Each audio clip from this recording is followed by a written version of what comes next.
Assalamualaikum warahmatullahi wabarakatuh.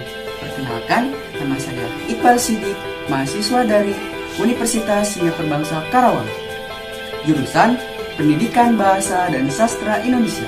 Nah, kali ini saya akan mengapresiasi prosa fiksi Indonesia dari novel yang berjudul Tenggelamnya Kapal Panderwick. Nah, novel ini dikarang oleh Buya Hamka. Novel ini sangat terkenal pada masanya. Dan novel ini juga sudah menjadi ahli wahana, yaitu sudah menjadi sinematografi. Tujuan dari mengapresiasi ini untuk memahami bagaimana cara mengapresiasi karya sastra dari novel Tenggelamnya Kapal Panderwick. Judul novel ini yaitu Tenggelamnya Kapal Panderwick, pengarang Buya Hamka, penerbit Gema Insani, tahun terbit 2017, cetakan pertama. Karena novel ini sudah beberapa kali dicetak. Tebal halaman novel ini 256 halaman. Nah, sekarang saya akan membahas sedikit dan secara garis besar sinopsisnya. Novel ini mengisahkan tentang cinta, adat, keturunan, dan kekayaan. Kisah cinta Zainuddin yang dihianati oleh kekasihnya, yaitu Hayati. Kemudian saya akan menceritakan tentang unsur-unsur intrinsik dari novel tersebut. Nah, unsur-unsur intrinsik dari novel ini, yang pertama ada tema. Tema yang dibahas dari novel ini menceritakan tentang kisah cinta yang terpisahkan oleh adat, keturunan, dan kekayaan. Yang kedua, ada tokoh dan penokohan. Pertama, ada Zainuddin. Zainuddin adalah tokoh utama yang memiliki sifat bijaksana, penyabar, pantang menyerah, dan sangat pintar.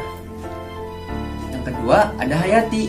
Hayati adalah wanita tegar yang sangat mencintai Zainuddin sampai akhir hayatnya, walaupun dia mengkhianatinya.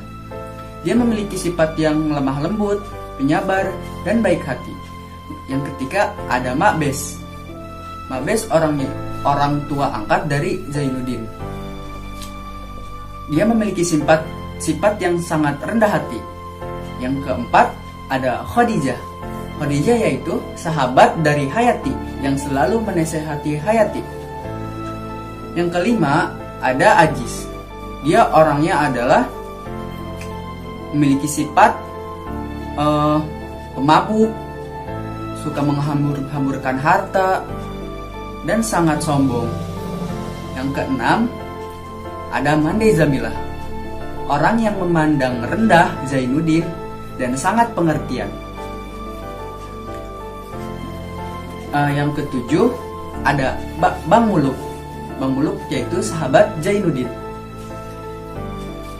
Orangnya itu baik, kemudian sangat menasehati ketika Zainuddin itu terpuruk. Yang kedelapan, ada Ahmad. Ahmad adalah adik Hayati. Orangnya itu termasuk penurut. Yang kesembilan, ada Datuk Garang.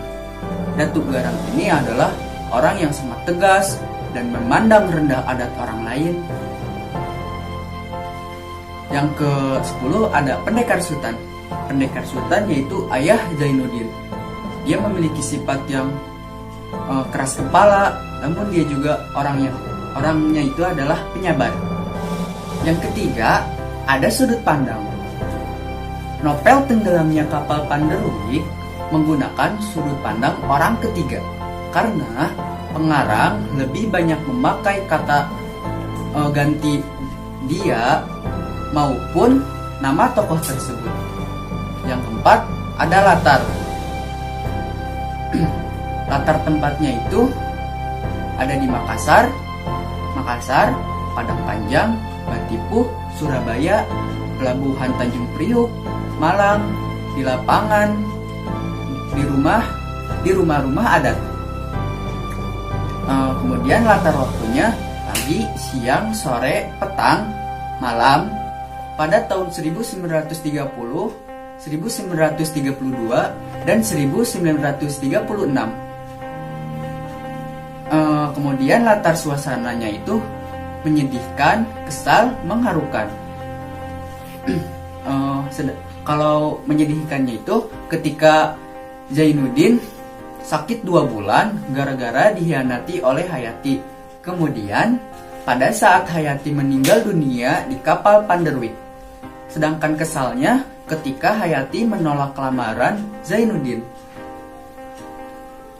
Kemudian yang mengharukan saat Hayati menerima cinta Zainuddin dan saling berjanji dan takkan mengkhianati.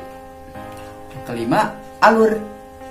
Alur yang digunakan oleh pengarang Buya Hamka ini alur maju karena cerita dimulai dari awal pengenalan si tokoh utama yaitu Zainuddin merasakan konflik sampai Zainuddin meninggal dunia. Selanjutnya yang keenam yaitu gaya bahasa.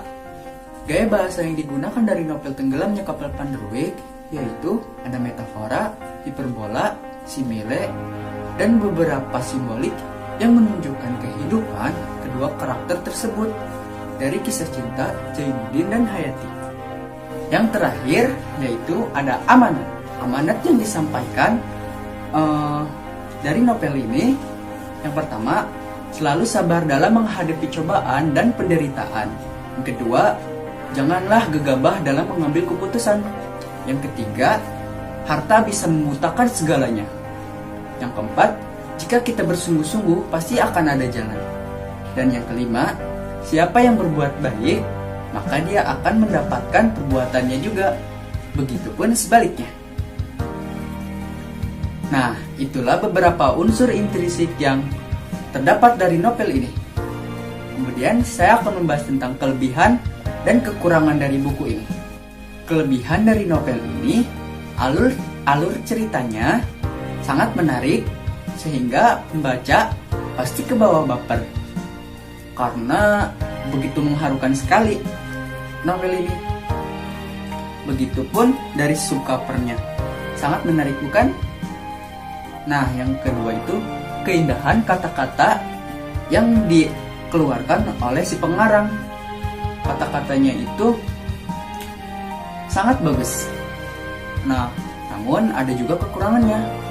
Kekurangan dari novel ini menurut saya, novel ini itu sudah beberapa kali dicetak karena bahasanya Melayu, jadi kurang dimengerti. Itu saja sih menurut saya kekurangannya.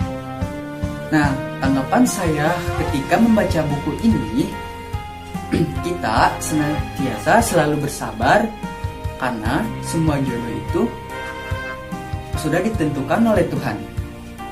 Setiap hambanya yang mau berusaha pasti diberi jalan. Buku ini kurang cocok jika dibaca oleh anak-anak karena bahasanya sedikit kurang dipahami karena memakai bahasa Melayu. Tetapi jika digunakan untuk para remaja, novel ini sangat cocok sekali karena membaca pasti ikut ke dalam cerita novel tersebut. Itu saja yang bisa saya apresiasikan dari novel ini. Kurang lebihnya mohon maaf. Assalamualaikum warahmatullahi wabarakatuh.